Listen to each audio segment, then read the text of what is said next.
102가입니다. 102가. 오직 은혜로 어렵다 칭하심.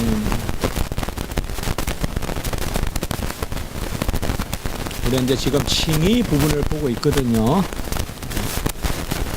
그래서 100가부터 칭의가 시작됐는데 한 6, 7차례 볼 텐데요. 지난 주간에는 의의 정가에 대해서 봤고,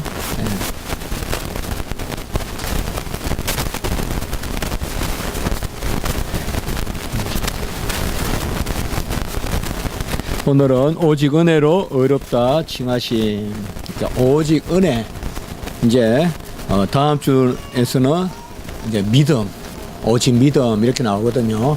그러니까 오직 은혜로, 오직 믿음으로 의롭다 칭하심을 받는다. 먼저 우리가 본문을 한번 읽어보겠습니다. 아들의 대리적 물음은 시작. 아들의 대리적 물음은 아버지의 공의를 채우기에 충분한 것으로서 오직 값없는 은혜로 그 의가 우리에게 증가되어 하나님께 영광을 돌리게 된다. 상당히 좀 어려운 용어 같고 이제 그런데 여하튼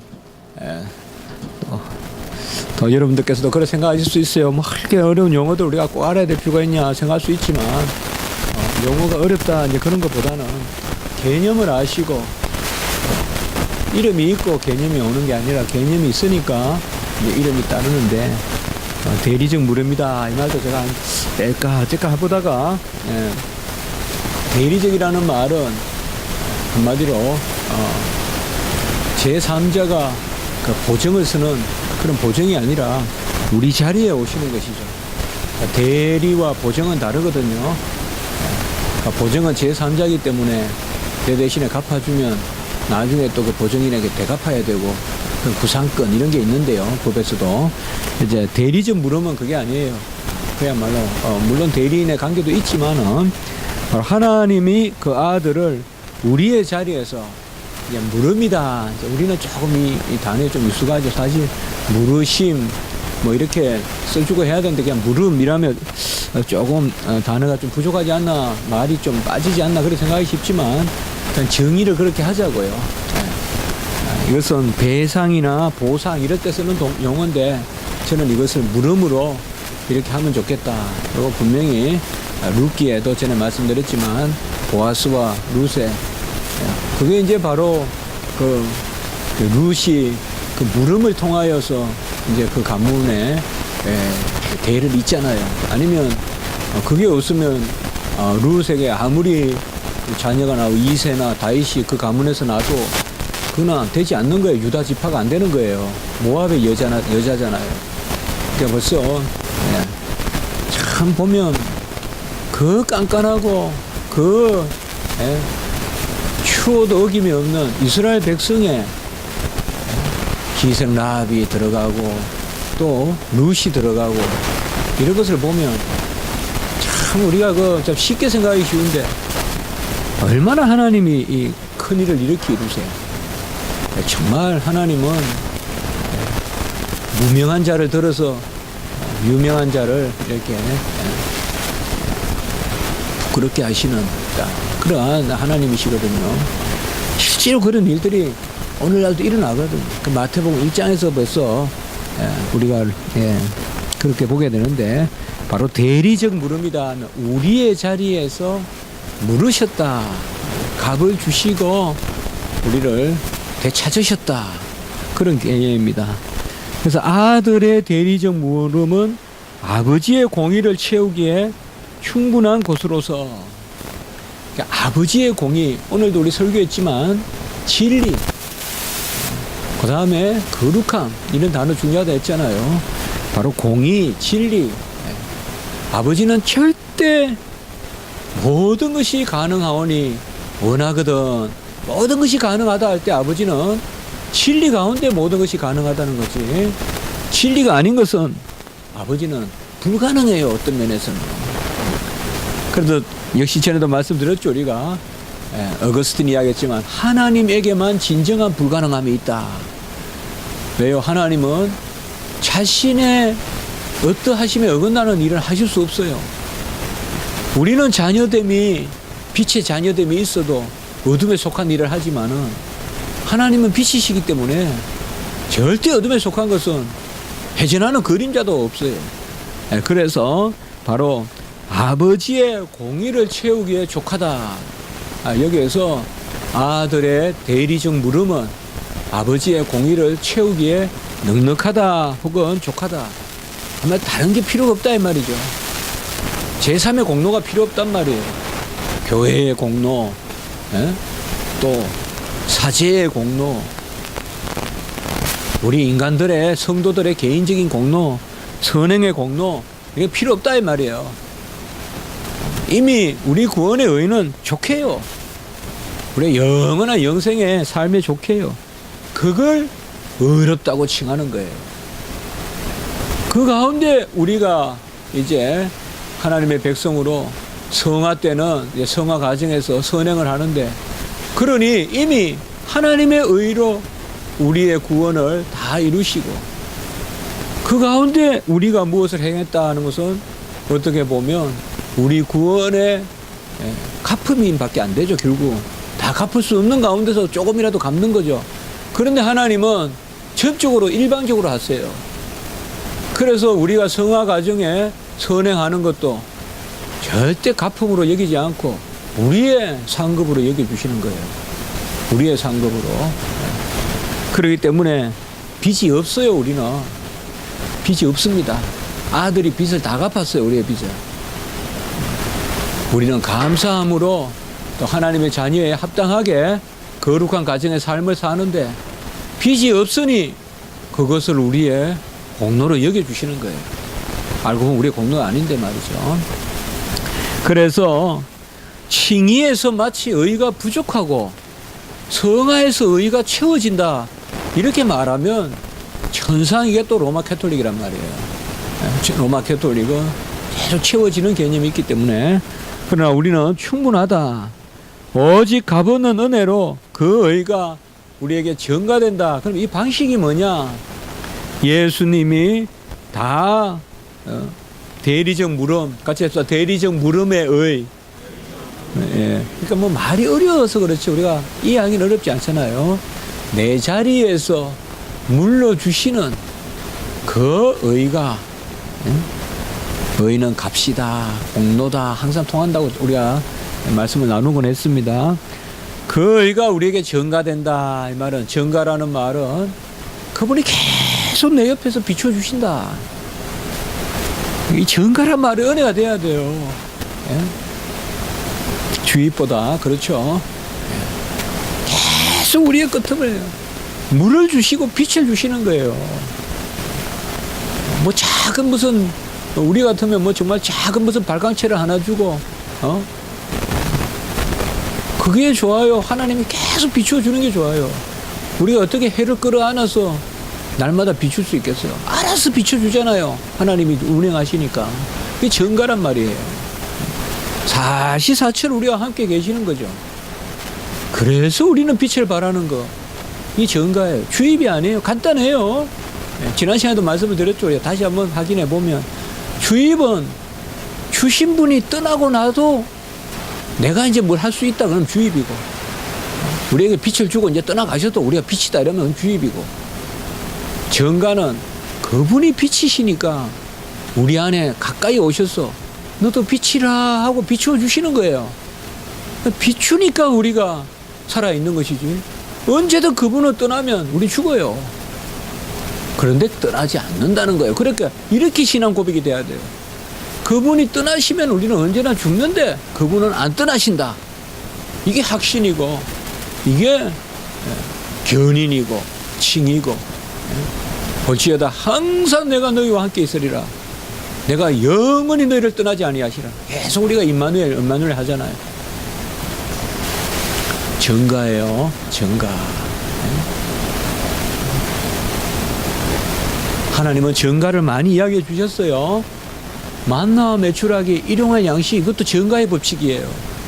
날마다 주시잖아요. 이게 전가란 말이에요. 함께 계신다 이 말이에요. 월요일날 주고 너희들이 알아서 먹어라 이러면 인간은 일주일만 돼도 지 곳간에 들은 것으로 먹는 줄 착각한단 말이야. 그러니까 일용할 것을 채워줘야 하나님이 계셔서 비추어줘야지 내가 살아있구나. 매출하기로 사는 것이 아니라 하나님이 살아계시니 내가 살아있구나. 같이 합니다. 그리스도의 인격이 사역보다 앞선다. 그분이 누구신가? 또 하나 더 우리가 한 컵을 더 벗겨보서 이야기입니다. 오늘날 소위 자유주의 신학들은 예수님이 누구신가는 묻지 말자. 예수님이 뭘 하신가만 생각하자. 빵을 누가 주었든 무슨 관계가 있냐. 먹으면 되지. 그런 것을 우리가 신학에서는 기능기독론이라고 해요. 기능기독론. 기능만 이야기하자. 펑션. 그분이 뭘 하셨냐. 누가 빵을 주었으면 어떻고, 이명철이 주었으면 어떻고, 거지가 주었으면 어떠냐. 빵은 빵이지. 내가 가지고 있는 빵이지. 우린 그게 아니다 이 말이죠. 누가 주었느냐. 제가 좀 7푼이거든요. 8푼이도 못 되고. 6푼인데 제 친구는 6푼이, 7푼이, 8푼이 다 있거든요. 대학교 때. 저는 한 5푼이나 될런지 모르겠네요. 네. 그럼 그 품수에 들어가지도 못하는데 걔들은 워낙 난 품주기 좋아하고 이러면 이제 한 6푼이쯤 되면 대단한 반열이거든요. 7푼이도 있고 서울대 나온 친구가 하나, 상대 다니는 친구가 핵에서 하는 친구는 7푼이고 또 8푼이 뭐 쭉 있는데 제가 이제 지난 수업 시간에 그랬어요. 기독론 시간에. 이제 우리 이 시간은 좀 여담도 할 수 있으니까. 수업하면서. 네.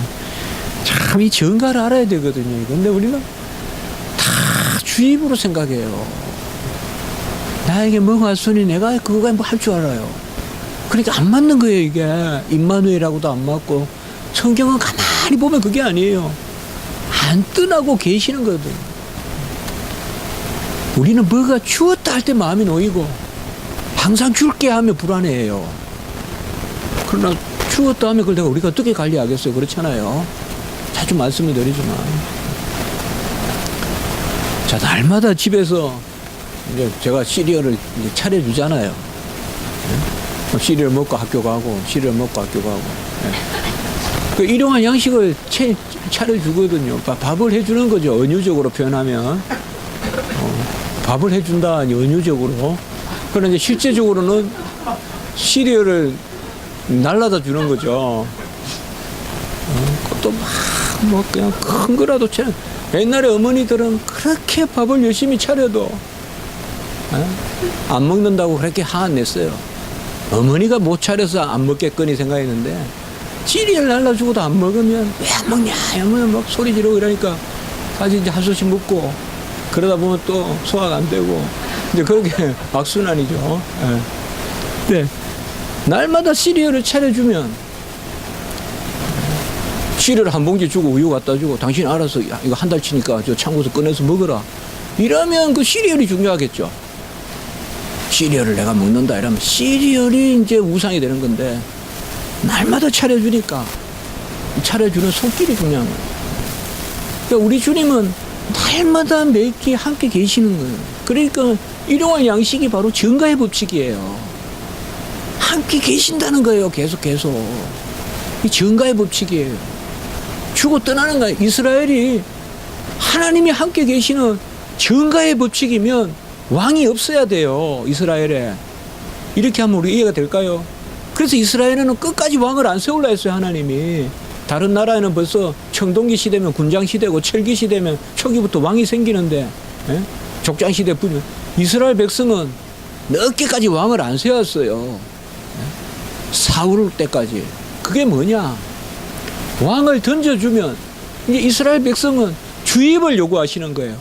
왕을 던져주고 왕이 다스리게 해달라는 거예요. 이건 주입이란 말이에요. 하나님은 뭐예요? 내가 매번 너희들 다스리겠다 이거죠. 내가 왕이다 너희들에게. 그래서 사사기에 그렇게까지 하나님의 살아계심을 보였다고요. 정가라고 사사기도. 왜요? 하나님이 친히 다스리는 왕을 안 세우는 거예요. 이스라엘을 교훈하려고. 그래서 어려운 일이 있을 때마다 하나님이 또 간섭하셔서 기적을 일으켜서 또 해주시고. 근데 이스라엘 백성들은 각박해서 뭐 하나님이 저렇게 매번 와가지고 우리가 불안하고 말이죠. 아예 왕이 하나 있으면 왕이 다스리면 매일 편할 것 같고, 그게 바로 주입신앙이거든요. 주고 떠나라 이 말이죠. 한마디로 왕 하나 세워놓고 하나님은 멀리서 감시만 하고 계시고. 그런데 하나님이 그거 몰라서 그렇겠어요. 사사기 내내 참으시는 거예요. 그런데 끝까지 정신 안 차리는 거예요, 이스라엘 백성이. 그 전가를 끝까지 보여주셔도 또 나타나셔서 구해주시고 또 나타나셔서 구해주고. 봐라, 왕을 세우는 게 좋더냐, 내가 있어서 너희들 매번 구해주는 게 좋아. 이스라엘 백성 그걸 깨달았어야 되거든요. 왕을 세우는 것보다 하나님이 계속 우리에게 간섭해 주시면 미디안도 물리치시고 블레셋도 물리치시고 다 물리쳐 주신단 말이에요. 이스라엘 왕들도, 거기 가나안 왕들도 물리쳐 주시고. 그 전가의 법칙을 모르고 소견에 오른 대로 계속 행하니까 그게 주입의 법칙이라고요. 그러니 하나님이 그러면 됐다, 너희들 정신 한번 차려봐라, 왕이 어떤 존재인가 내가 알려줄게. 왕을 세워주신다고요.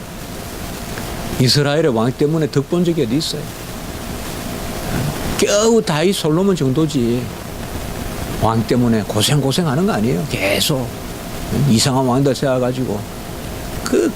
그게 바로 정가의 법칙입니다. 우리는 그분 자신이 중요한 거예요. 그러니까 우리가 예수님은 누구신가, 그는 하나님의 아들이시다, 이런 것을 평소에 우리가 눅눅히 들어야 되고, 예수님 우리에게 뭐 하셨어요? 뭐 하셨어요? 이것만 아는 것을 잘못하면 소유신앙이 된다. 그래서 제가 자꾸 우리가 존재신앙이다, 존재신앙. 그래도 아내가 옆에 있어서 몇 끼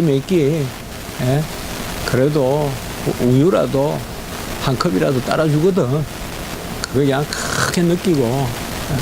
우리 최상민 목사님 좀 죄송하지만은 그게 귀하게 여기고. 그 우유가 중요한 게 아니라 아내가 그냥 이거 조금 팔불출 생각이 좀 7푼이 8푼이 이야기를 했는데, 바로 그게 의의 증가예요. 의의 증가. 우리 남편들은 이야기가 나왔으니까 이야기인데, 제가 오늘 뭐 특별한 거 아니에요. 그런데 어제도 제가 참 화장실에 휴지가 떨어져 가보니까 그게 이제 창고에 들어가니까 휴지 있지. 근데 자취생활이 떠오르더라고요. 휴지 하나 떨어지면 휴지 없어 사러 가고. 그 옆에 보니까 물티슈가 또 6개인가 쌓여 있더라고요. 야, 우리 집사람 이거 참 사다 나름이라고 애물겠구나. 차도 안 몰고 맨날 가방 메고 다니는, 참 애 쓰는구나. 그 아내들 애 먹거든요. 그 여기까지만 할게요. 요게 정가예요, 정가. 정가. 그냥 뭐 좀 갖다 달라 이러면 코스코 가만 있잖아요. 이게 이제 이거는 의의 주입이에요. 매번 사다 놓잖아요. 몇 끼 필요한 거 사다 놓는 거. 이게 하나님. 그 사람이 중요해요. 그분이 중요해요. 그래서 정가되어 영광에 돌리게. 우리 이 정가. 하나님이 함께 계시니 영생이에요. 근데 하나님이 함께 계시니 그게 뭐예요? 가장 진실하게 표현된 게 무엇보다 그 단어는 뭐예요? 부자지간. 하나님은 아버지고 우린 자식이고. 그게 바로 함께 계심의 표현이에요. 그거보다 함께 계심을 어떻게? 그러니까 간혹은 뭐예요? 부부관계로. 그는 신랑이고 우리는 신부고. 이게 다 함께 계심이거든요. 이게 정가란 말이에요. 그래서 오직 은혜로 어렵다 칭하신다. 그래서 예수님의 대리적 물음의 의는 아버지의 공의를 채우기 위해 넉넉하고 충분하다. 다른 공로는 필요 없다. 우리가 그 의를 전가받아서 의롭다 함으로 영광을 돌리게 된다. 자, 로마서 6장 23절. 시간이 좀 지났는데 빨리 성경만 읽겠습니다. 시작. 제 싹선 사망이요 하나님의 은사는 그리스도 예수 우리 주 안에 있는 영생이니라. 우리는 영생이다 이라면 물질로 이해하기보다 하나님이 우리와 함께 계심, 이것을 표현하는 가장 대표적인 표현법, 자녀됨. 이렇게 연결이 돼야 돼요. 의의 정가, 자녀됨, 영생. 자녀됨은 뭐예요? 부모가 함께 있으니 자녀됨이에요. 릴레이션십으로 생각해야 돼요. 아버지가 안 계시는데 나도 자녀다. 이건 없어요. 항상 함께 계시니 자녀인 거예요. 우리는 아버지가 함께 계시니. 영생이란 말 나오면 자녀됨, 공로. 자, 고린도후서 5장 21절 시작. 하나님이 죄를 알지도 못하시는 이를 우리를 대신하여 죄로 삼으신 것은 우리로 하여금 그 안에서 하나님의 의가 되게 하려 하심이라. 대표적인 구절이죠. 앞에 분에는 죄사함, 뒤에는 의의 증가. 죄를 사하시고 그냥 두시는 게 아니라 의를 증가해 주신다.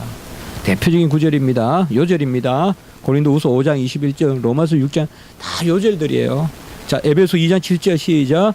이는 그리스도 예수 안에서 우리에게 자비하심으로써 그 은혜의 지극히 풍성함을 오는 여러 세대에 나타내려 하심이라. 하나님에 관한 표현은 절대적으로 봐라. 인간에 관한 표현은 항상 상대적으로 여기라. 노아가 당대의 의인이다. 이건 인간이기 때문에 상대적인 거예요. 남보다 낫다. 이 정도로 생각하라 이 말이죠. 그러나 하나님이 은혜의 지극히 풍성함은 이런 단어가 나오면 풍성하다 정도는 대단하다 정도가 아니라 완전하다로 읽으라 이 말이에요. 의의 충족성, 완전성. 같이 합시다. 의의 충족성, 완전성. 그러니까 우리가 성경을 읽을 때 하나님이 거룩하시다 이라면 절대적 거룩. 이렇게 하나 더 새기면서 넘어갈 필요가 있어요. 하나님이 사랑이시다. 절대적 사랑. 인간이 누가 사랑을 베풀었다. 그는 당대에 선하다. 이건 상대적이다. 너무 그 인간을 불화할 필요 없어요. 엘리야도 우리도 다 성정이 같다고 했어요. 하나님의 은혜면 우리도 저렇게 될 수 있다. 이렇게 돼야 되고 엘리야를 섬기듯이 모세 섬기듯이 하면 안 되고. 오늘은 좀 시간이 갔으면 제가 여기까지만 하겠습니다.